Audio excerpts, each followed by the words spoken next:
fast, where truth moves faster than a Holstein calf. No waiting on some pretty page. We're charting new ground in the digital age. From genomic codes to robotic facts, we cut through the noise, no holding back. Not your daddy's dairy news tonight. We're sparking debates with every insight. The ring's not where the real fight's at. It's in the data, in the channel chat. From pasture to processor to your morning cup, we're raising the stakes. Try and get ahead of herd. Yeah! Where the future's more than just a word. Ahead of herd. Come on! The Bullvine's calling, let your voice be heard. Hey there, and welcome to the Bullvine podcast, where we dive deep into the stories, strategies, and innovations that actually move your milk check and future-proof your dairy operation. Whether you're milking 50 cows or 5,000, we're here to cut through the noise and deliver the insights that matter most to your bottom line. From cutting-edge genetics and precision technology to market moves and management strategies that work, we're your weekly dose of dairy intelligence. So grab your coffee, settle in, and let's get into what's really happening in the dairy world that you need to know about.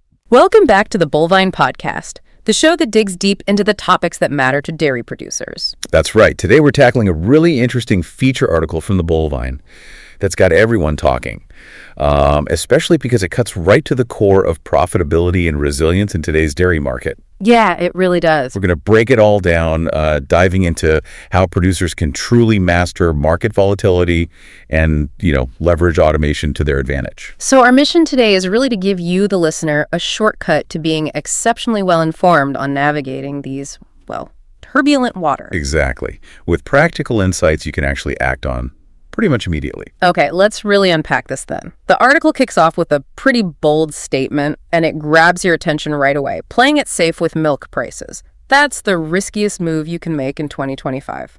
That sounds almost counterintuitive, doesn't it? Especially for producers who've built their careers on, a mindset of stability and consistency. What exactly is it about the current market that flips that traditional wisdom on its head so dramatically? What stands out to you about this initial premise? It's a powerful opening, yeah, because it challenges a really deep-seated belief system within the industry. What's fascinating here is just how quickly the ground has shifted beneath our feet. It really has. For decades, the safe approach was basically just focus on production, cut costs where you could, and, hope for the best on milk prices, right? Trusting that cycles would eventually swing back in your favor. The old hope and pray method. Pretty much. But the article really hammers home that this idea of stability being a safe bet is completely upside down now. Yeah. The most glaring piece of evidence it gives is a staggering $22 billion in potential dairy export value that just vanished from industry forecasts. $22 billion. Right. With a B, that's not just a number. It's like an entire economic seismic shift. Precisely. And it's not just a devastating number. It's a stark illustration of the lag between market reality and, traditional farm decision-making. Yeah, the disconnect. Right. The true insight here isn't just the loss itself, but the dangerous complacency it exposes. It forces us to ask, why were so many producers caught off guard? What, psychological barriers maybe prevented them from recognizing these shifts earlier? Good question. This $22 billion evaporated while many operations were still locked into those old ways of thinking, just expecting things to simply rebound. It's a stark reminder that what felt secure yesterday is now, frankly, the riskiest play imaginable. So the article basically says that old playbook will crush your margins. That's strong language. It is strong. It's not just a suggestion. It's a really strong, almost brutal warning. And it's not abstract either. It's hitting producers in their pockets right now. How so? Can you give us some specific? Exactly. The USDA, for instance, just took, the article calls it a machete to 2025 milk price forecasts, slashing them down to $21.60 per hundredweight. Ouch. And for many, profitability starts higher than that. Oh, absolutely. Yeah. For many operations, profitability starts north of $23, maybe even higher for some. So this isn't just a slight dip. It's a cut deep into their margins. It makes every single cost optimization, every proactive risk management strategy absolutely vital. So what does that $21.60 actually mean for a typical farm? The article quantifies this. For a typical 500-cow operation, that forecast translates to about $125,000 in lost annual revenue. Think about that. Wow. $125,000. Yeah. Real money that was maybe penciled into March planning meetings and then just gone by June. This isn't just about projections on paper. It's tangible money directly out of producers' pockets. It represents real choices about reinvestment, maybe paying down debt, or even just survival for some. So if the old playbook is out and we're seeing these massive shifts, what's behind this new, incredibly volatile reality? Why is the market so much more unpredictable now than it used to be? What's driving it? That's a really important question, and the article provides some critical insights into the why behind this unprecedented volatility. It essentially outlines three major forces at play. Okay. First, and perhaps most impactful, are the global market forces. Trade tensions are building, and the article vividly likens them to a late July storm rolling across dairy country. We're seeing a global economic landscape where national interests, geopolitical shifts, they directly impact your local milk prices. Right, it's not just local anymore. And the article points specifically to China's role in this, doesn't it? Absolutely. China's import patterns, for example, are described as more unpredictable than spring weather in Vermont. Hey, that's a good one. It is, but it isn't hyperbole either. China is the world's largest dairy importer. So their domestic policy decisions, their economic shifts, their trade relations, these directly affect global commodity prices. And by extension, your local milk prices, even if you're miles away from a port. So what are the forecasts saying about China? Well, Rabobank's analysis projects a modest 2% growth in Chinese dairy imports in 2025, which, on the surface, sounds okay. Okay. But then you have Cornell research looking at potential retaliatory tariffs, which could cost U.S. dairy farmers a massive $6 billion in profits over just 4 years. $6 billion just from tariffs. Yeah. And when you consider that the U.S. exports nearly 1/5 of its dairy production, you realize that trade policy isn't just some distant headline. It's a significant, tangible risk factor that, frankly, far too many operations aren't really prepared for. It's like that domino effect you meant. It's exactly like a massive set of dominoes. When Chinese buying patterns change, it impacts New Zealand export patterns, which influences global commodity prices, and then boom, that shows up in your milk check within weeks. Each one of those dominoes is worth millions. That image of dominoes falling is incredibly vivid. It really shows how interconnected things are. And it makes me wonder, are these market forces just happening naturally, or is something else accelerating them? Because the article hints technology isn't just separate, it's actually supercharging these dynamics. You've hit on the second major driver, technological acceleration. The article states that these global market forces are supercharged by algorithms that trade faster than you can get from the parlor to the office. Faster than you can walk to the office. Yeah. Wow. What this means is that price swings are not just bigger in magnitude, but they're happening at lightning speed. High-frequency trading, automated commodity exchanges, these systems react to global news and economic data in milliseconds. So for a producer, what does that mean practically? It translates to a rapidly shrinking window to make decisions and adapt. The days of having weeks or maybe even months to react to market shifts, those are largely gone. You need real-time data and foresight now more than ever. It's a completely different playing field. And beyond trade and tech, there are fundamental supply issues too, right? It's not just external factors hitting us. You're right. The third critical factor driving this volatility is supply constraints. And these are often overlooked in the broader discussion, maybe because they feel more localized. Like what specifically? Well, U.S. cattle inventory has shrunk to 86.7 million head. That's the lowest it's been in decades. Decades. Wow. Decades. And replacement dairy heifers. We're at levels not seen since 1978. 1978. These are not minor fluctuations. These are profound structural changes in the market's ability to respond to demand shifts. These fundamental supply constraints are directly contributing to the kind of price volatility that unprepared operations simply cannot weather. Because the underlying supply is so tight, prices jump wildly with even small shifts in demand or unforeseen events like drought or disease outbreaks. Okay, so given this new reality, global forces, fast tech, tight supply, what does this all mean for the producer who just keeps doing things the old way? Still relying on that hope for the best mindset, what's the real, tangible cost of inaction today? The cost of inaction is, quite frankly, devastating. Yeah. The article gives us a pretty brutal reality check on what hoping for the best actually costs you. Let's just look at labor, for instance. Okay. Farm labor costs are expected to rise by 3.6% in 2025, according to USDA projections. That's a direct hit, right? Yep, straight to the bottom line. But Add to that the high industry turnover, which averages between 30% and almost 39% for dairy farms. That's massive churn. Huge. So this means operations without automation strategies, which help stabilize labor needs, they face annual swings of maybe $45,000 per critical position. $45,000 per person. Per key person, yeah. I was just reading in the article about a producer, Central Wisconsin, who lost his experienced herdsman right during peak breeding season. No. Yeah. The article pointed out that the disruption, the missed breeding opportunities, the reduced herd health attention, it cost him more than a new robot would have. More than a robot. That's a stark example. It's a stark, real-world example of the immediate, tangible price of not adapting, not having a plan B for labor stability. And that's a huge hit to the bottom line, especially when margins are already so thin. It's not just labor, though, is it? Feed is always the monster expense. And it's not just labor, you're right. Consider feed costs, typically the largest operational expense on any dairy farm. Corn hit $4.58 per bushel in Q1 2025. Right. Without precision nutrition programs, you're essentially just accepting whatever feed efficiency your current system delivers, and you're probably leaving money on the table. How much money are we talking? Well, the article highlights that producers using data-driven ration formulation are saving significant money per hundredweight, money that flows straight to their bottom line, regardless of what milk prices are doing. So hoping for the best isn't just passive. It's not passive at all. It's an active choice to absorb these increasing costs without any buffer, to sailing without a rudder in a gathering storm. Yeah. You're entirely at the mercy of the elements. Okay, that paints a very clear and frankly the bit sobering picture of the current landscape and the immense cost of just standing still.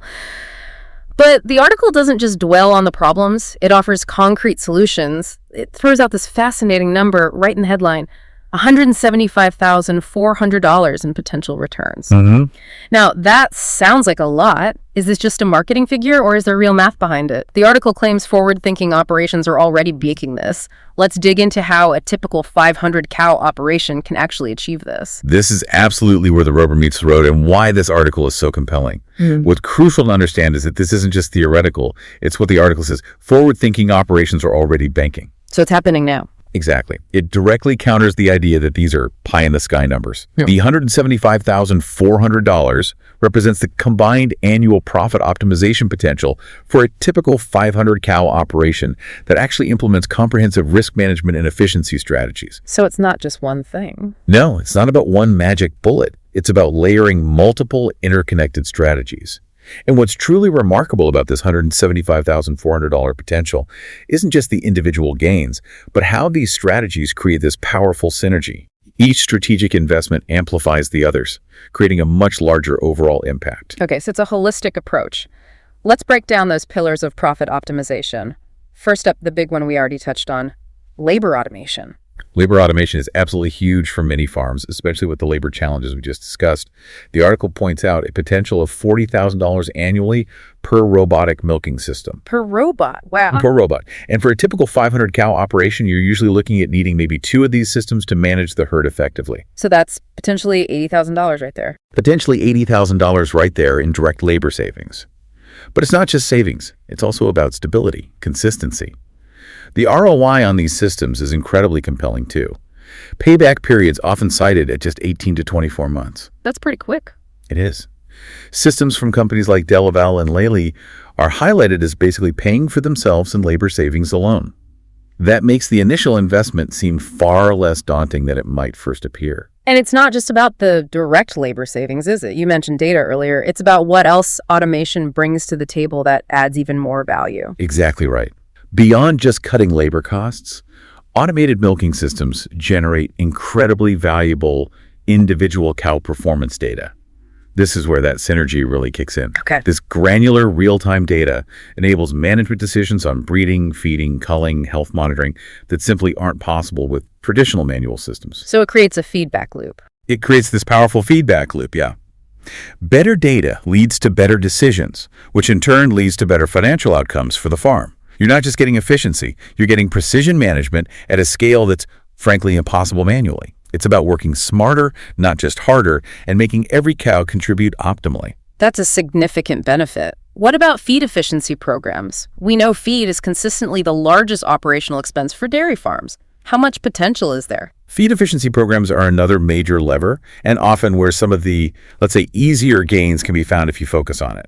The article suggests a potential $18,750 in annual savings through just $1.25 per hundredweight improvement on 1.5 million pounds annually. And how do you get that improvement? Primarily through data-driven ration formulation, using sensors, analytics, making sure cows are getting precisely the right nutrients at the right time, minimizing waste. Makes sense. And what's fascinating here is how Penn State's dairy extension team notes that farms with, say, covered feeding areas show 8% to 12% better feed conversion rates. Just from covering the feed. Yeah, protecting it. Payback periods average maybe 4 to 6 years for that kind of infrastructure, but it truly transforms what is often the largest operational expense into a genuine competitive advantage by maximizing the return on every single dollar spent on feed. Okay, and then there's component optimization.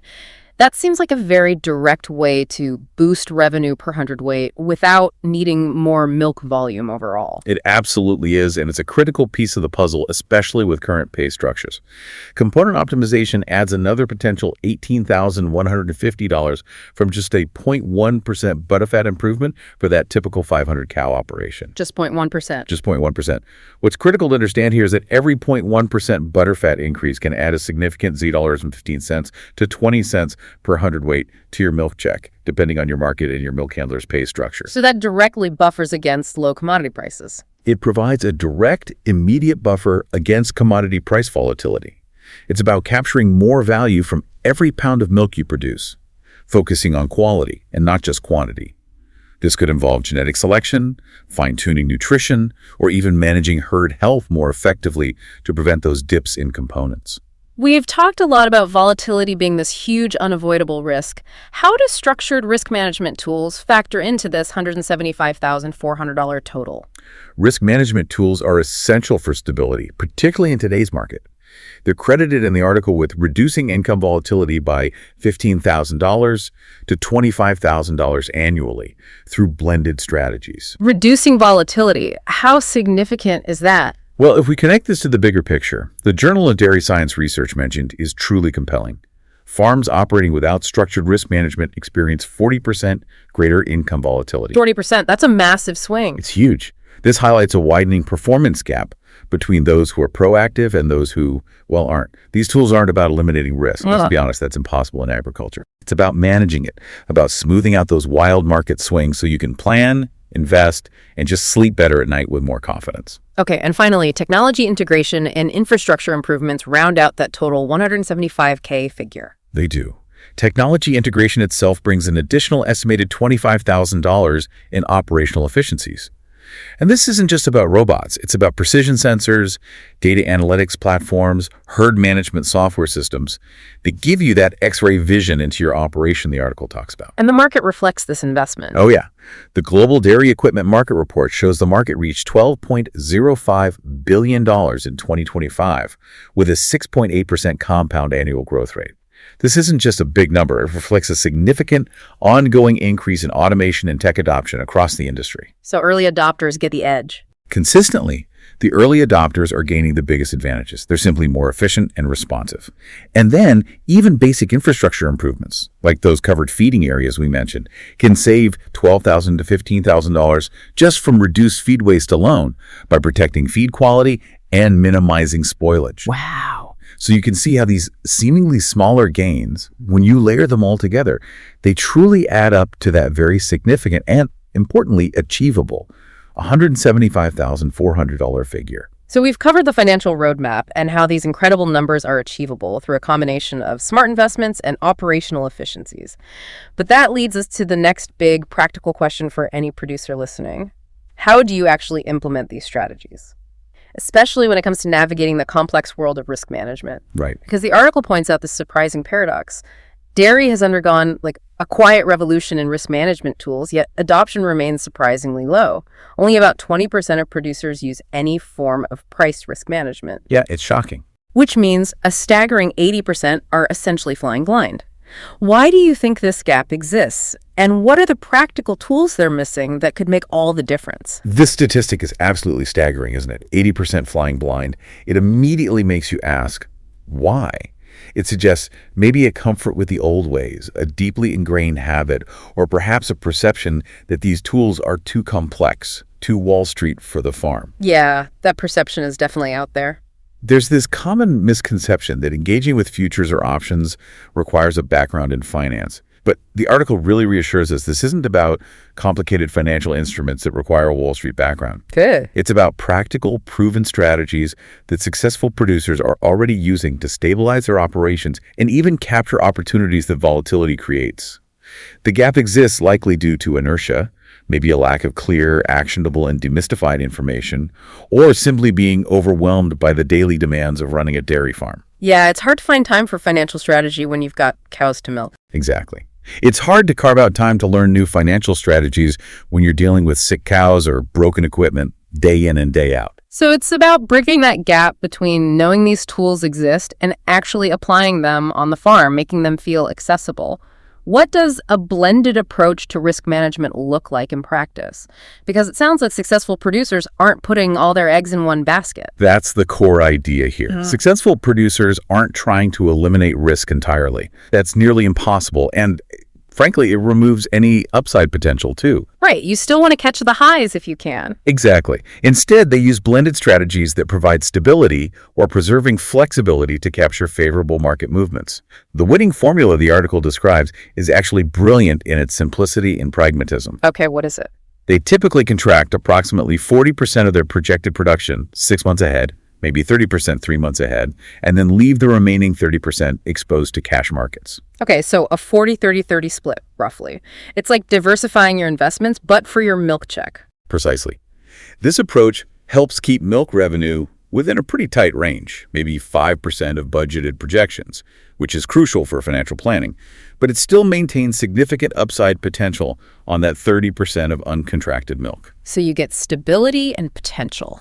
It's like having crop insurance while still being able to benefit from a bumper year and high prices. And there's solid proof this works.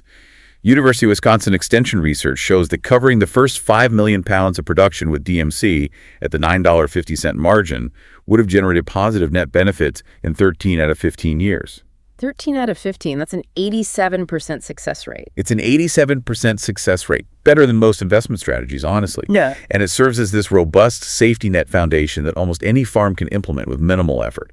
It takes the gamble out of the essentials. That's incredibly powerful, and it really underlines that the shift isn't just about financial risk management, but also about integrating technology, not just for labor savings, but for overall operational intelligence.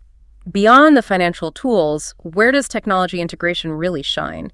Even beyond the obvious automation benefits we discussed. This is where the real money lives, I think, beyond just those obvious automation savings. The precision dairy farming revolution is happening, whether you're actively part of it or not.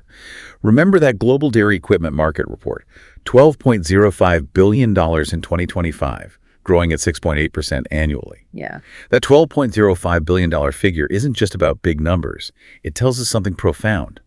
The industry as a whole is betting massively on technology. So if you're not investing, For the individual producer, it means if you're not part of this 6.8% annual growth in automation adoption, you're not just standing still, you're effectively falling behind.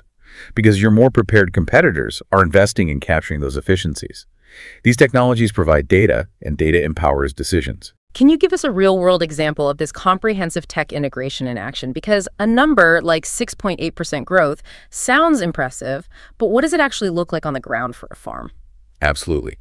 The article shares a fantastic example from an 850-cow operation outside Fond du Lac, Wisconsin. The producer, let's call him Jim, implemented comprehensive technology over 3 strategic years. Okay, what did he do? Automated milking systems in 2022, precision nutrition monitoring in 2023, and then comprehensive data analytics across his entire operation in 2024. And the results? The results are eye-opening and truly demonstrate that synergy we talked about.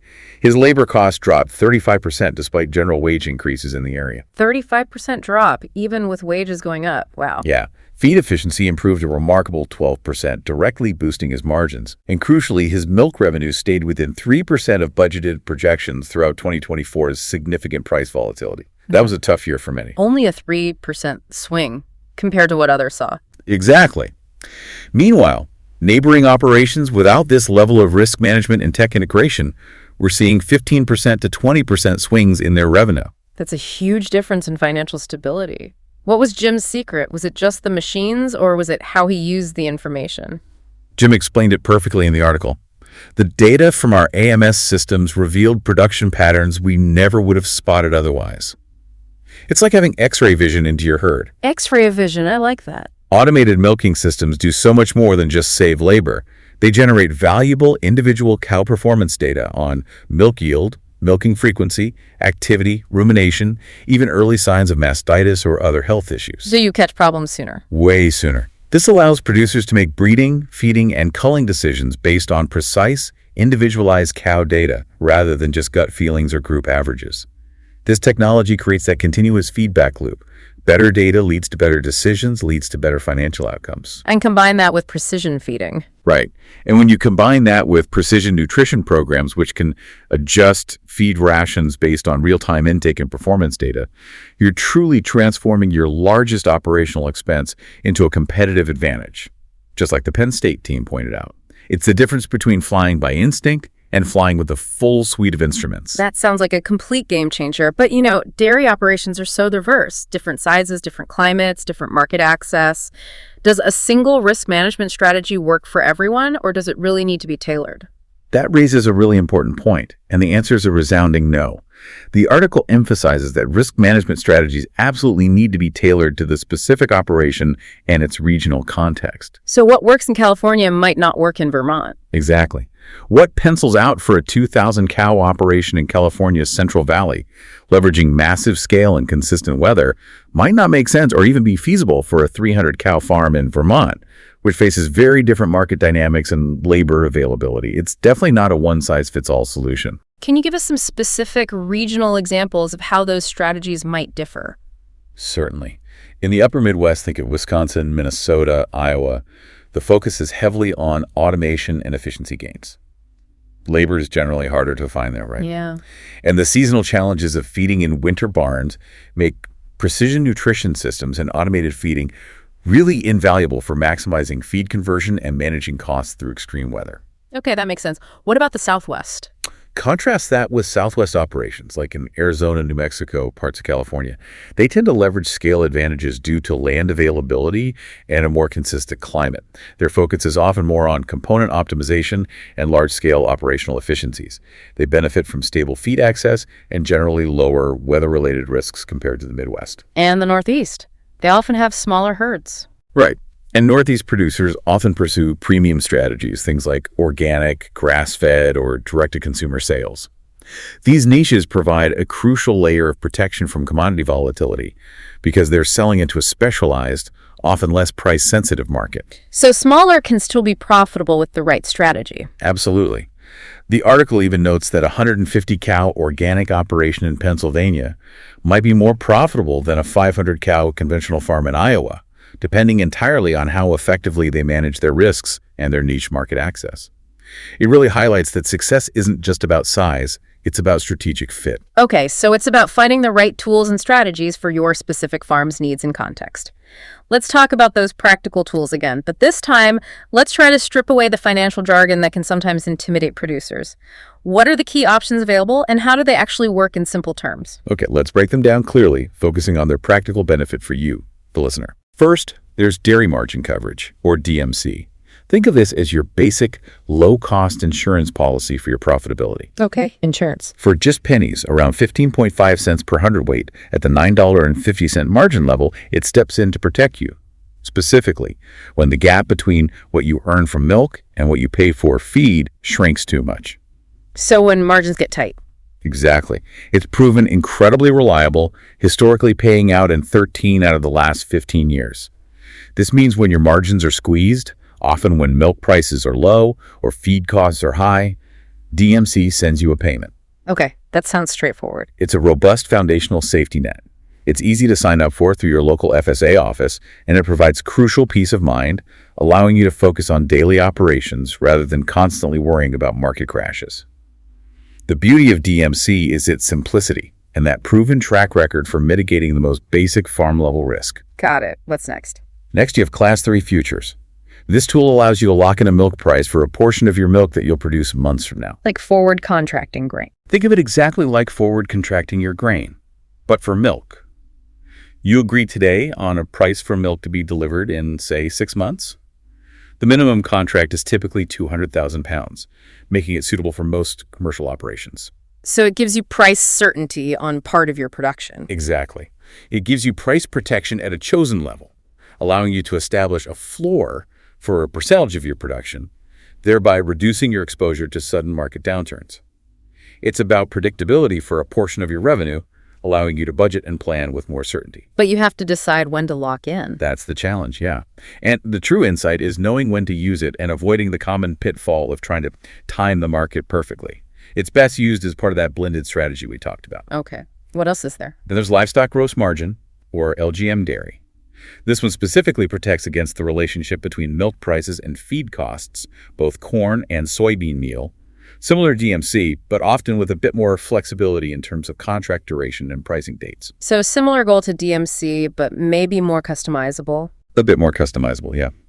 It's particularly useful when feed prices are highly volatile, which, let's be honest, they pretty much always are in this industry. Its typical cost can range from maybe $1.50 to $1 per hundredweight, and it pays out when your gross margins compress, helping you cover your costs. It's a more comprehensive margin protection tool than DMC, often preferred by larger operations or those looking for more tailored coverage. Okay, one more. And finally, revenue protection. This tool aims to protect your overall income stability based on quarterly revenue. Overall income, not just margin. Right, the bigger picture. The premium for this varies, and it pays out if your total revenue drops below the coverage level you've selected. Unlike the others that focus on margins or specific commodity prices, revenue protection looks at your farm's total income, providing a broader safety net against a combination of price and production risks. It helps if prices drop, A&D production dips, for instance. Exactly. It's for those looking for comprehensive income stability, providing a cushion if, for example, milk prices drop and your production dips simultaneously due to maybe a heat wave or some other issue. That's a great summary of the practical options, and it really does demystify them quite a bit. So once a producer understands these tools, how do they figure out which ones are right for their specific operation? The article lays out a really practical framework for self-assessment. This feels like the real rubber meets the road part, doesn't it? It absolutely is. Moving from awareness to implementation is the critical step, and the article provides a clear roadmap. It urges producers not to wait for perfect conditions because, as it bluntly states, they never get started. Yeah, procrastination is easy. It is. The core idea here is that producers need to objectively assess their current vulnerability and operational efficiency to effectively implement risk management and technology. This isn't about judgment. It's about honest evaluation of where you stand right now. So where should they begin with this assessment? What questions should they be asking themselves, like, this week? They should start with a financial vulnerability check. Ask yourself, how sensitive is your cash flow to, say, a $2 per hundredweight milk price drop? Okay, run the numbers on a $2 drop. Yeah. If that creates serious stress, meaning you'd be dipping into reserves or struggling to pay bills, then stronger risk management is definitely needed. Another critical question is, what percentage of your revenue comes from base milk prices versus premiums? Why does that matter so much? The higher the base percentage, the more exposed you are to that raw commodity volatility. The article shared an anecdote about a 400-cow Pennsylvania operation getting 85% of its revenue from base milk prices. No component premiums, no quality bonuses. 85% base. Yeah. The author vividly described that as like driving without a seatbelt in a snowstorm. Wow, that paints a picture. It really highlights just how vulnerable many operations are without even realizing it, relying entirely on a single volatile revenue stream. It's about understanding where your farm's economic shock absorbers are, or maybe where they aren't. That's a powerful analogy. Okay, what about their operational efficiency? How do they gauge that? Next, producers need to look hard at their operational efficiency reality. Ask yourself, what's your feed conversion efficiency compared to regional averages? If you're not measuring it precisely, if you're not tracking how many pounds of milk you're getting per pound of feed, dry matter, you're very likely leaving significant money on the table. Feed is your biggest cost. Measure the feed conversion. Got it. Also, how much individual cow data do you collect and analyze? Are you managing by group averages, or are you able to make decisions based on individual cow performance? Manual systems simply miss daily optimization opportunities that automated systems capture constantly, giving you real-time insights into each animal's health and production. So more data equals better decisions. Generally, yes. The more data you have and the better you analyze it, the more precise and profitable your decisions can be, from breeding choices to culling decisions. And lastly, where do they stand with technology adoption? What's a quick gut check there? Yes, the technology adoption status is key. Ask yourself, are you using precision feeding systems which ensure optimal nutrient delivery and minimize waste? Do you have automated monitoring for cow health and reproduction, catching issues before they become major, costly problems? Like catching mastitis early. Exactly. And critically, how quickly can you identify and respond to production changes? In today's competitive environment, slow response times directly cost money. This isn't about having the absolute fanciest gadgets. It's about having systems that give you the information you need when you need it to make timely, proactive decisions rather than reactive ones. It's about moving from instinct to data-driven confidence. Okay, so once they've assessed their current situation, vulnerability, efficiency, tech, the article then provides a really clear, timed plan for action, broken down into this week, this month, and this quarter. This is where the knowledge truly translates into strategic moves, isn't it? It absolutely is. Moving from knowledge to actionable strategy is the whole point, right? Yeah. The article lays out very specific steps for different time frames, and it's truly one of the most valuable parts because it provides a tangible starting point. No more guessing where to begin. Right. Let's start with what producers can do this week, the immediate low-hanging fruit. Okay, this week, the most immediate and arguably impactful step is to enroll in DMC coverage at the $9.50 margin level through your local FSA office. Get that safety net in place. Exactly. The article emphasizes it takes about an hour and costs pennies compared to the significant protection it offers. It's truly cheap, reliable insurance that is historically paid out regularly. Don't put it off. Okay. DMC enrollment. What else this week? Also this week, request a feed efficiency analysis from your nutritionist. If you don't have baseline data, you can't improve your largest expense. That analysis will show you exactly where the inefficiencies might lie. Get the feed dialed in. And finally, start tracking butterfat and protein percentages by individual cow if you're not already. Yeah. Because component premiums are a direct, immediate buffer against commodity price volatility and often represent overleaked revenue just sitting there. These are all quick wins you can start now. Great. Okay, what about actions for this month? A bit more planning involved, maybe, but still within a manageable time frame. Within this month, you should complete that financial vulnerability assessment we just talked about. Get real numbers on paper. Know exactly where you stand if prices drop. Face the numbers. Yep. Then schedule a sit-down with your banker to discuss cash reserve strategies.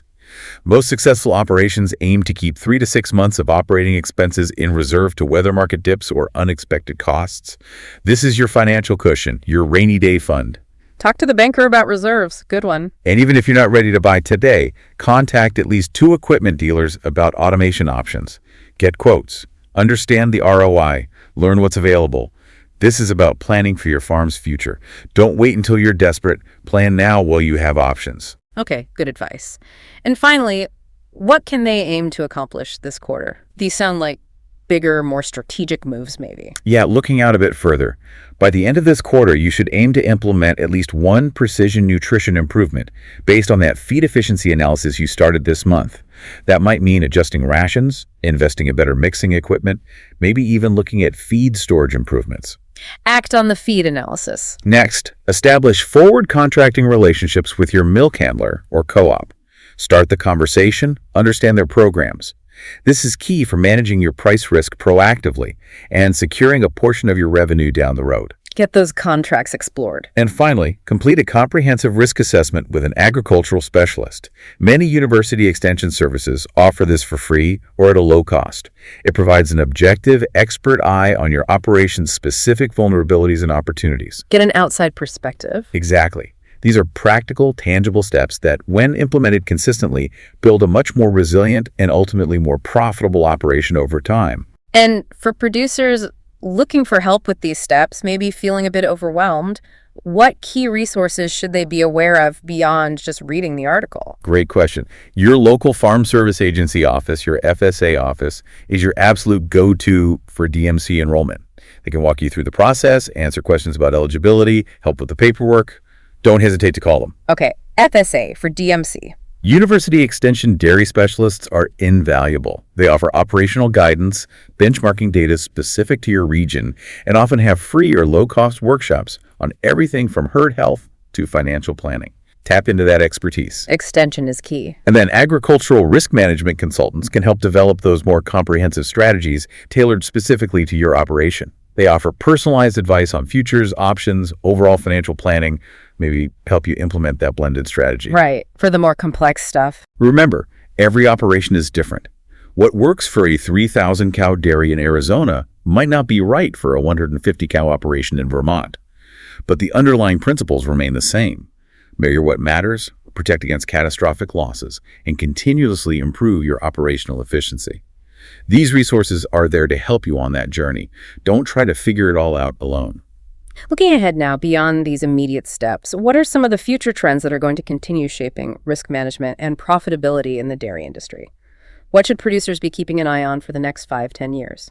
Several key trends are definitely coming down the pike that will profoundly impact the industry. First, continued consolidation. The efficiency gap between large and small operations will likely keep widening. So small farms need a niche. It doesn't mean small farms can't succeed. Absolutely not.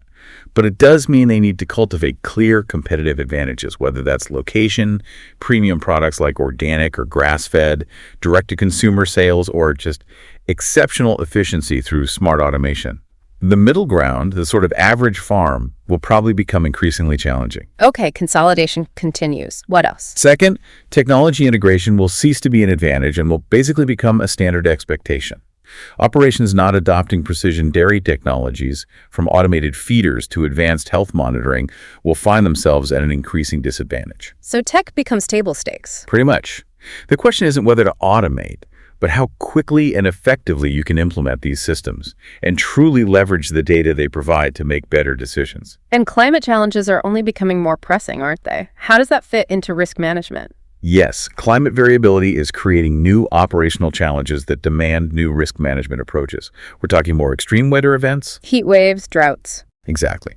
Which means things like heat stress management, feed security planning in the face of droughts or floods, and preparing for weather-related disruptions to milk pickup or deliveries. These will become critical components of a comprehensive risk strategy. Producers will need to think differently about infrastructure, water access, and overall resilience. Makes sense. Anything else on the horizon? And finally, accelerated global market integration.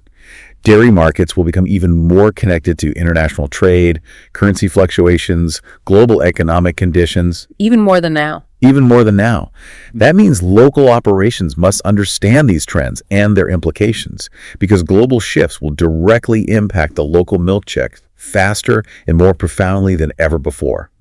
It's no longer just about your local co-op, it's really about what's happening in Beijing, Brussels, and beyond. It's clear that these challenges are far-reaching and impact every aspect of the farm. But the article also touches on something vital that doesn't get talked about enough: the broader economic reality of the dairy industry beyond the farm gate itself. Yeah, what's fascinating here is how the article puts the farm gate into a wider perspective.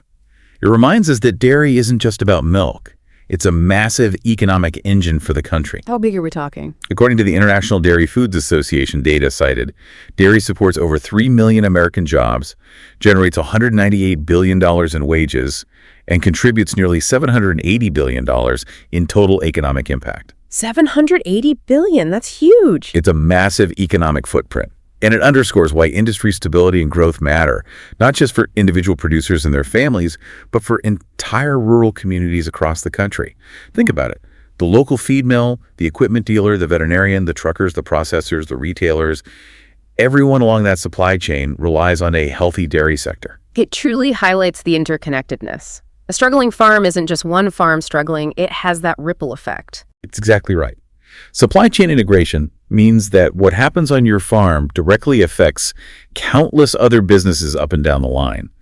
When dairy operations struggle, it ripples through the entire economy, potentially leading to job losses and economic contraction in rural areas.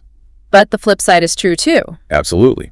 Conversely, when dairy farms thrive, Everyone benefits. It's a huge, vital ecosystem, and the decisions made on individual farms collectively contribute to the health of this entire economic powerhouse. That's why these conversations about risk management and efficiency are so crucial, not just for the farmer, but really for the entire nation's rural economy. So bringing it all together, what does this mean for a dairy producer's competitive future? What's the ultimate bottom line here from this deep dive into the article? I think the core message is clear and it's urgent. The dairy producers who emerge strongest from the current market volatility and the volatility yet to come will be those who embrace comprehensive risk management as a competitive advantage, not just viewing it as a necessary cost center or something too complicated to bother with. So it's a mindset shift. It's a huge mindset shift. Every day you delay implementation of these strategies and technologies, you're essentially choosing to accept whatever market conditions deliver, rather than actively managing your operation's financial future. And in an industry where margins are thin and volatility is only increasing, that's a choice you literally can't afford to make anymore. So it's about acting now, not waiting for perfect conditions or for the market to magically stabilize itself? Precisely. What's fascinating, and the article hints at this, is that the producers who wait for perfect conditions, they often never get started. Yeah. The ones who take action with the information they have, even taking small, consistent steps forward, are the ones who succeed and build resilience over time.